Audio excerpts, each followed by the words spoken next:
Təsəvvür edin, dərin bir yuxudasınız, ancaq hər şeyin fərqindəsiz. Gözləriniz açıqdır, otaqdakı hər detalı görür, insanların nə danışdığını aydın şəkildə eşidirsiniz. Amma bədəniniz sizə aid deyil. Əlinizi 1 millimetr belə tərpədə bilmirsiniz.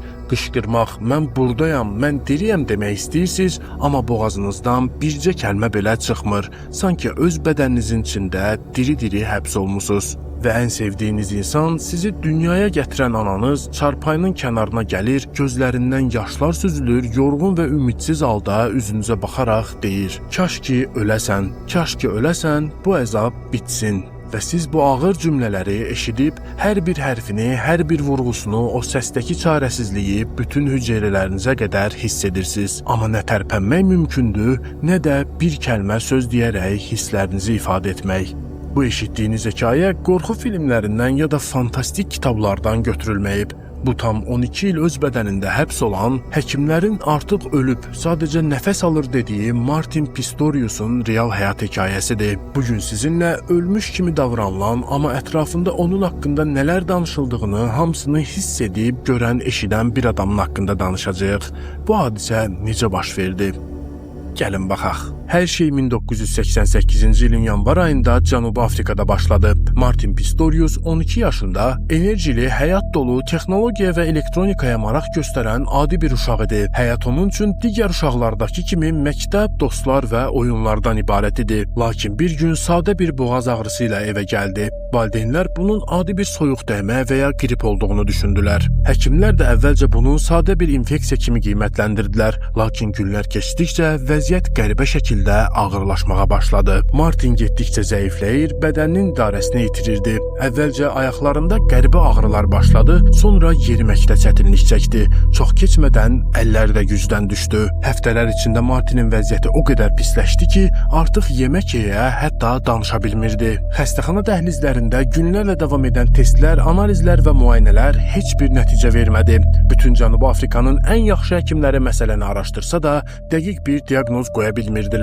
Bəziləri bunu meningit, bəziləri isə naməlum bir beyin infeksiyası olduğunu söylədi. Amma nəticə dəyişmirdi. Martin gözlərinin önündə yavaş-yavaş yox olurdu və nəhayət həkimlər valideynlərinə o qorxunc xəbəri verdilər. Oğlunuz beyin ölümü keçirib. O artıq heç nə hiss etmir, heç nə eşitmir, heç nə anlamır. Sadəcə olaraq veqetativ vəziyyətdə, yəni bitki kimi yaşayır. Onu evə aparın, rahat etdirin və sadəcə öləcəyi günü gözləyin. Əlbəttə, bu bir ailəyə verilə biləcək ən ağır xəbər idi. Lakin Martinin ailəsi onu tərk etmədi.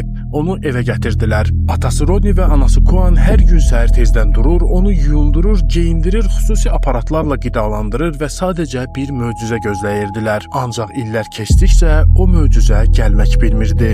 Əsl dəhşət isə xəstəliyin başlamasından 4 il sonra Martinin 16 yaşı olanda başladı. Həkimlərin ölüdür dediyi o beyin birdən-birə qəfildən oyandı. Martin şuurunu tamamilə geri qazanmışdı. O artıq otaqdakı işığı görür, insanların səslərini, ayaq səslərini eşidir, hətta toxunuşlarını belə hiss edirdi. Lakin oyanan sadəcə onun beyni idi. Bədəni isə hələ hərəkətsizlik zindanında tamamilə iflic vəziyyətində qalmışdı. Tibb dünyasında buna locked-in sindrom, yəni kilidlənmə sindromu deyilir. Bu sindromda insan zəkası 100% işləyir, ancaq fiziki olaraq heç bir reaksiya verə bilmir. Yəni o adi bir insan kimi hər şeyi görür, eşidir, toxunuşları hiss edir, ancaq tərpənə və danışa bilmir. Martin üçün cəhənnəm əzabı məhz o an başladı. O artıq normal insan kimi hər şeyi eşidir və görürdü. Ətrafındakıların onun haqqında onsuz da heç nə anlamır deyərək necə rahatlıqla danışdıqlarını, necə hərəkətlər etdiklərini sadəcə səssiz bədənindən izləməyə və dinləməyə məhkum qalmışdı.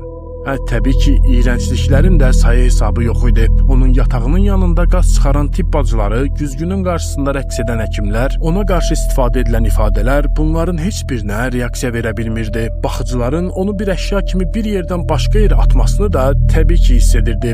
Günlərlə, aylarla, illərlə eyni otaqda, eyni divara baxaraq tək başına ağlını itirməməyə çalışırdı.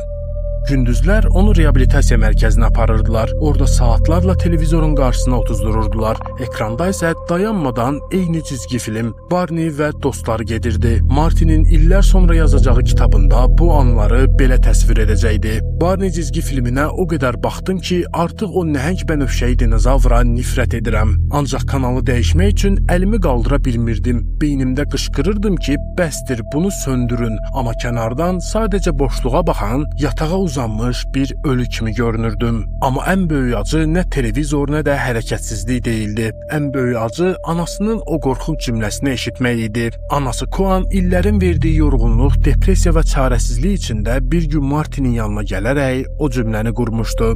Kaş ki öləsən. Martin isə bunun tam aydınlığı ilə eşitmişdi. O anasını günahlandırmırdı. Lakin içində qopan fırtınanı, ürəyinin necə parçalandığını heç kimə göstərə bilməmək onu məhv edirdi. Təbii ki, bu dərdlərlə yanaşı ətrafındakı insanlar da onu görünməz hesab edirdi. Onun yatağının yanında onun haqqında danışılanlar, edilən pis zarafatları eşitdikcə ağlını itirmək həddinə gəlmişdi bu illər boyunca. Təsəvvürü belə ürək sıxan məsələdir. Sıfır hərəkət qabiliyyəti və danışıq bacarığı olmadan öz bədənində həbs olan bir adam necə ağlını qoruya bilərdi? Amma Martin təslim olmadı. Beynini məşğul saxlamaq üçün özünə xüsusi üsullar yaratdı. Otaqdakı kölgələrin hərəkətinə baxaraq saatı hesablamağı öyrəndi. Günəş şüasının divardakı yerinə görə günün hansı saatı olduğunu saniyəsinə qədər bilirdi. O xəyal gücündən bir qoruyucu qalxan kimi istifadə etməyə başladı. Beynində başqa aləmlərə səyahət edir, özü ilə söhbətlər qurur, reallıqdan qoparaq ancaq daxili səsini dinləyirdi.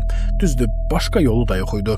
İnsanları müşahidə etmək onun ən böyük silahına çevrilmişdi. Çünki danışa bilmədiyi üçün insanların bədən dilini, hərəkətlərini, səs tonlarını ən incə detallarına qədər analiz etməyə öyrənmişdi. Kimin əsəbi, kimin xoşbəxt, kimin səmimi, kimin saxta olduğunu bir baxışla anlaya bilirdi artıq. Amma reallıq hələ də yerində idi. O hələ də görünməz idi. Düz 12 il. Düz 12 il o kimsəsizlik cəhənnəmində yaşadı. Lakin 25 yaşına çatanda həyatına bir mələk toxundu. Onun adı Virna van der Walt idi. Virna reabilitasiya mərkəzində işləyən yeni bir aromaterapevt idi. O digərlərindən fərqli idi. Virna Martinə sadəcə xəstə və ya bitki kimi baxmırdı. O Martinlə danışır, gözlərinin içinə baxır, onun verdiyi ən kiçik reaksiyaları belə diqqətlə izləyirdi. Bir gün Virna Martinin gözlərində qəribə bir işıltı fərq etdi. O gördü ki, Martinin gözləri təsadüfi yox, şuurlu şəkildə hərəkət edir. O verilən komandalara kiçik göz hərəkətləri ilə reaksiya verməyə çalışırdı. Virna dərhal Martinin ailəsinə və həkimlərə xəbər verdi. O dedi, bu uşaq ölü deyil. O bizi eşidir, o bizi anlayır. O oradadır.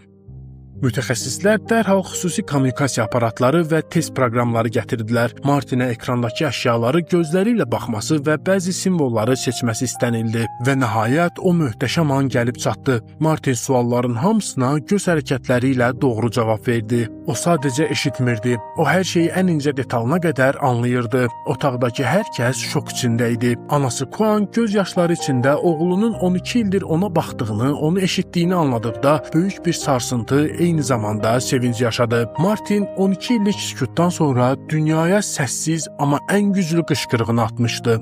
Mən buradayam. Keçən bir neçə il ərzində Martin xüsusi göz jestləri oxuyan kompüterə bağlandı. Müxtəlif fizioterapiyalar aldı, tam olmasa da qismən əl, ayaq, baş, danışıq qabiliyyətlərini bərpa edib, hətta kitab yazıb evləndi də. O bir növ intiqamını alırdı həyatdan. Unutmayın, qaranlıq nə qədər dərin olsa da, oradan çıxış mütləq var. Özünüzə yaxşı baxın. Hələlik.